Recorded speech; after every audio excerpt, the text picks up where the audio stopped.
Hello and welcome to another episode of Badman Reviews. And this week I thought with the passing of E3 and all of this fantastic news, what better time than now to do a top 10 E3 games list.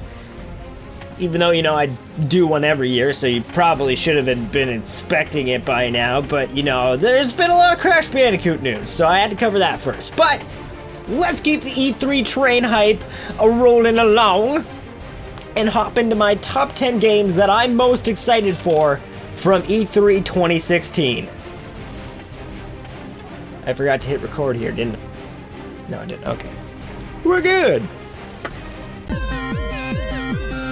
Number 10. Let's go. Starting the list off, we have Days Gone, a new IP by Badman Studio, which is an open-world action-adventure game filled to the brim with zombies. Now, I'm not one to get huge into zombie games because they're pretty oversaturated, but Days Gone has something special to it. Something that I've been looking for ever since zombie games became a huge hit, and that is giant mob mentality. Yeah, some games have done it before with Dead Rising having tons of zombies on screen. Cool, whatever, ooh, scary. But you know what's really scary? This. Thousands of zombies chasing you through an area, not just standing there swinging at you. Ugh. This is what I've wanted, to run through a building and just to see a blob of death following me through the narrow hallways. The fact that it's open world makes it better too. I can just imagine the options. You want to herd the crowd into a building and use explosives to take them out? Sure, but what if you want to just book it to your motorcycle and get out of there? Because I can see that being a pretty good option too. This is the type of zombie game we have been waiting for, and I have huge hopes for this game. Let's just hope it doesn't fail, and Badman Studio did make Siphon Filter, so I'm not too worried, but they also made Bubsy 3D, so I'm also kind of worried at the same time. We'll just have to wait and see. Number 9. Let's go. Now I know I have mentioned Horizon Zero Dawn before and how I was excited for it, but this E3 has gotten me even more stoked than before, showing off more of the story and even more robot dinosaurs than before. I really can't wait to get my hands on this bad boy and really dive into the history of the game. Like, what happened to the humans? Where did they go? Why did they make giant robot dinosaurs? And even more. I'm also really interested in the main character and where she came from, especially with all the weird mentions of her in this newest trailer about her not having a family and being an outcast. Makes me wonder where she came from and what she can do to help restore humanity to its former glory. At least that's kind of where I'm hoping this game is going. Number 8. Let's go.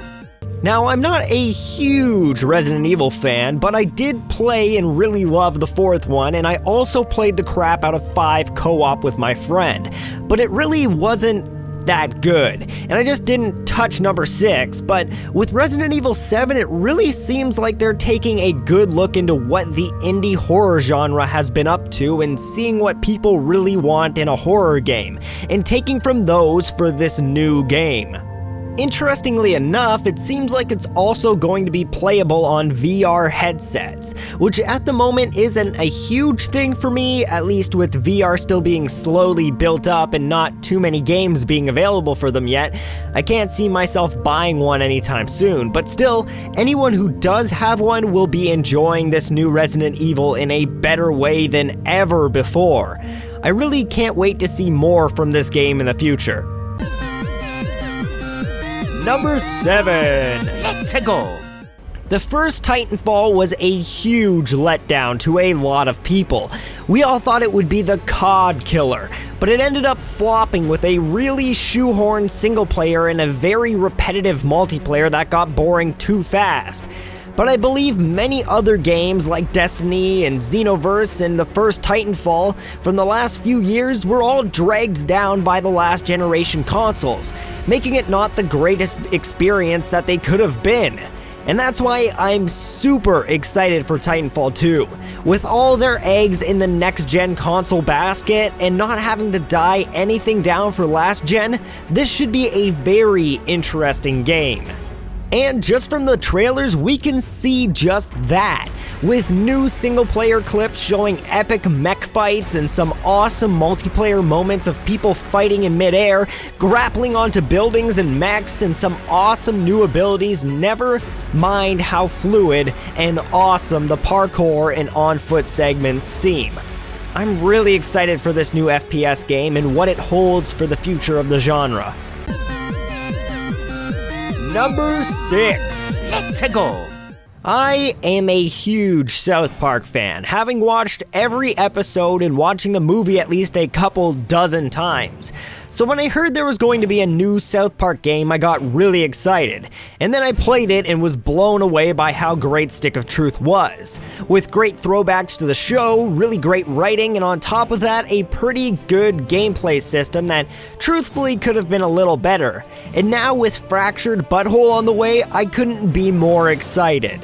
With the game basing itself around the superheroes of South Park and lots of jokes about the current Marvel and DC movies to be had, I can just imagine the laughs that will be in this game. But truthfully, I'm not worried about the writing. I'm just worried and yet hopeful that they can improve on the fighting mechanics from the last game and add more to the open world they had to explore. Which may be hard since the world they had for the first game was pretty big, covering almost all of South Park. Number 5. Peggle. Sea of Thieves just keeps getting bigger and better every time I see it, and this time I was amazed at the detail in the game. From the islands, bars, getting wasted and making it hard to walk, having to raise the anchor and set sail, all these little things just really added up to an awesome experience that I can't wait to enjoy for myself. The thought of getting together with some friends, getting wasted in a tavern, hopping on a boat and sailing off into the ocean, looking for treasure, just gets me so excited. But while we search, we see a ship in the distance and engage in full-on ramming headfirst into the side of the ship before eventually losing and sinking into the ocean below as my friends in the lower deck drown and the rest of us try to swim for safety before the sharks come to eat us for lunch. Just the thought of the fun and screaming I would be doing with my friends makes me all giddy and excited for this game's release. Number 4. Peggle. Last year, I was freaking out about The Last Guardian when it was finally announced, and now this year we were finally able to see some more gameplay and actually receive a release date. And as someone who's been waiting almost 11 years from a new game from Team Ico, that means a lot to me. So knowing that a new game is finally on the way and hearing from people that have gotten to play it that it's fantastic so far means a lot to me. And that's really the only reason this game is so high on this list. Let's just hope it doesn't take another 10 years for a new game from Team Ico to arise after this one. Number 3. Peggle. Well, it's nice to finally know Crash is back, even if it's just for a remake of the first 3 games and a Skylanders guest appearance. This at least means he's not dead to us and that we can see more of him in the future. I know most of you have already heard me talk a lot about Crash in my last 3 videos, so I'm not gonna go on for long here. I just have to say that I really hope they don't screw this up and that the new games sell well enough for a new game to be made. Number 2. Peggle.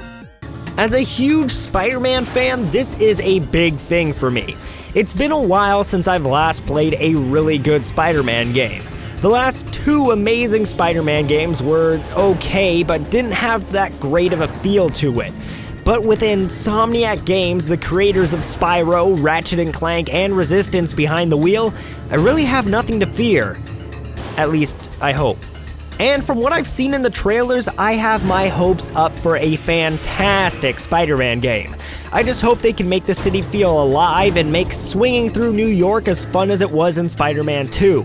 Let's keep our hopes up that we don't get another Spider-Man like Spider-Man 3.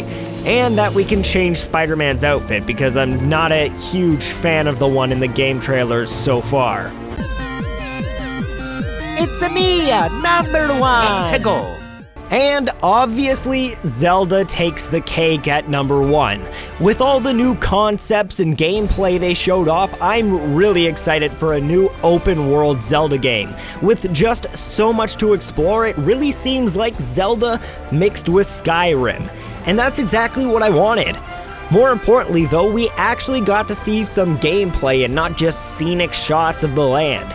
We got to see horse riding, different ways of attacking enemies, cooking food Monster Hunter style, flying through the air, and tons more. The only issue is this whole also on NX thing, because now I'm gonna have to buy an NX for the new Zelda and feel ripped off about my Wii U, since I basically bought that thing for Zelda. And yeah, Xenoblade kinda makes it worth it, but saying I bought a Wii U for Xenoblade isn't as nice as I bought it for Xenoblade and Zelda. Let's just hope the NX isn't a flop and that it's a system we can rely on for more than just Nintendo games this time around. And that is all. And I hope you guys enjoyed this video and this year's E3. It's really gotten me excited for this year's generation of gaming. You know, PS4, Xbox One. I'm really excited for the future of gaming on those consoles, even though, you know, the new consoles are already on their way, but whatever. Don't forget to post in the comments below what your favorite games from this year's E3 were and why. And also don't forget to like, share, and subscribe. It helps me out so much. And don't forget to come back every week for more awesome video game content. Until then, I'll see you all in the next episode. I just have to give a huge shout out to my Patreon supporters, because without these guys, I would not be where I am right now. So a big thanks goes to Rob LaLiberty, Brad Moore, Andre Drulard, Thomas Bethel, Robert Velasco, and the YouTuber Legend Gary.